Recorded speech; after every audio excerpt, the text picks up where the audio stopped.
Okay, so on the screen you can see two images. One of them is a red jacket, and another one, a cow. So now you may be wondering, out of the 750 billion images across the internet, why are these two there? What is so special about them? So there's probably some possibilities. Perhaps the owner of the cow also has a similar red jacket.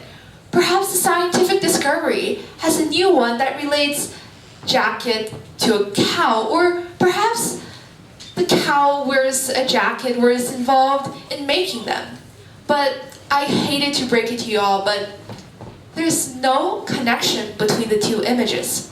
These are just randomly two images that I asked my friends who found on the internet, and they have no connections at all. But you are making connections where you're asking the questions, when you're thinking, why am I putting them there? And this is really important. Connection is really important. So, what is so important about connections, you may be wondering? It's just some natural things that our brain does every single day, and it's just not important. Well, actually, making connection is really important in the field of sciences, arts, languages, and many others.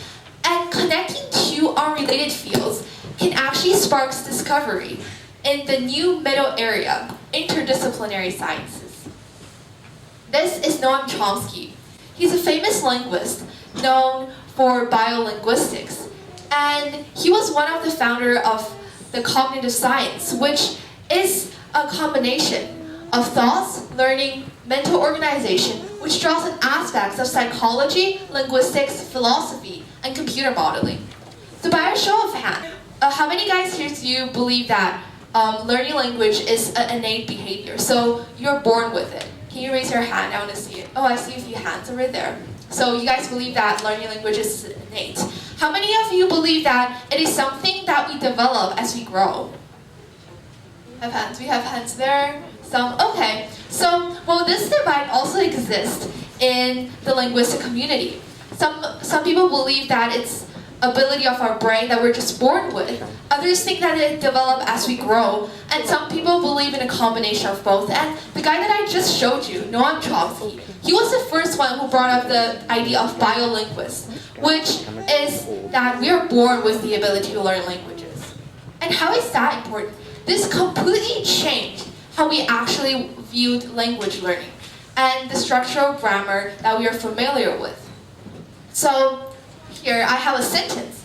Pretty orange buses run silently. Well, it might have a meaning, it might not. It describes this image, and it's pretty accurate. Pretty orange buses run silently. And if we divide things up and try to figure out the different parts of the sentence, we can see there's attribute, the second attribute, a subject, a predicate, an adverbial. And that's how we usually learn languages. We divide them up, and for different languages, there's different kinds of grammar structure. So for French, some of us here may know, je m'appelle, you put your object in front of the verb for sometimes. And then for English, we put the object of a sentence after the verb. Well, it's different. For every languages, it's different, and you kind of have to go in languages and try to figure out the rules of different one. But Chomsky didn't think that's the case. He believed that if we have this innate behavior, that we are able to generate languages and have the ability to learn languages in our brain, then technically, we're probably able to figure out some way to learn all the grammar. And there must be things that are similar in all languages, right?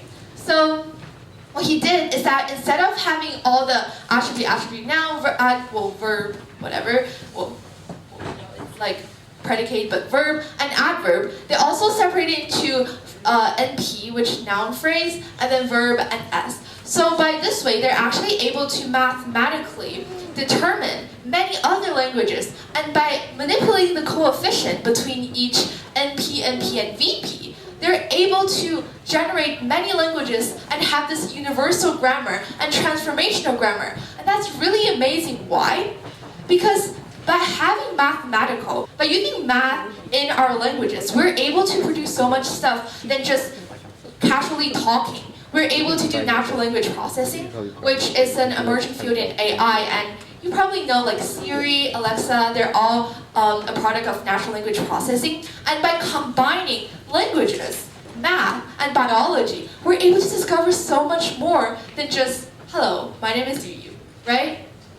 So what is the point of this? Why am I talking about how making connection works? What is the point of interdisciplinary sciences? So I'm pretty sure many of us here are struggling between the choices of going to post-secondary. Some of us are wondering, oh, what kind of job should I get? Some of us are thinking about university, post-secondary, which major I should choose. I'm sure many of you have like really determined part of what kind of major you want to go. But many, like myself, might be wondering, what should I do? I love music, I love art, I love sciences, but I just can't give something up just because I want to go into a major. Well, this is where interdisciplinary sciences go in. You don't have to choose. Your path doesn't just go narrower and narrower as you grow. You don't have to give up A, B, C, D, E, F, G, H, I, J, K, blah, blah, blah. As you grow, you can actually use more. When you're able to use your hobbies and connect all your knowledges, you might be a pioneer, become in one of the interdisciplinary areas. You don't need to give up your hobby just because you want to pursue something else. You can combine them and think of a route for yourself. When you're thinking, oh, should I become a chemist, a computer scientist? Should I go learn languages or AI or even music? Maybe you can think about pourquoi pas les deux? Why not both? And more, why not all? Thank you so much.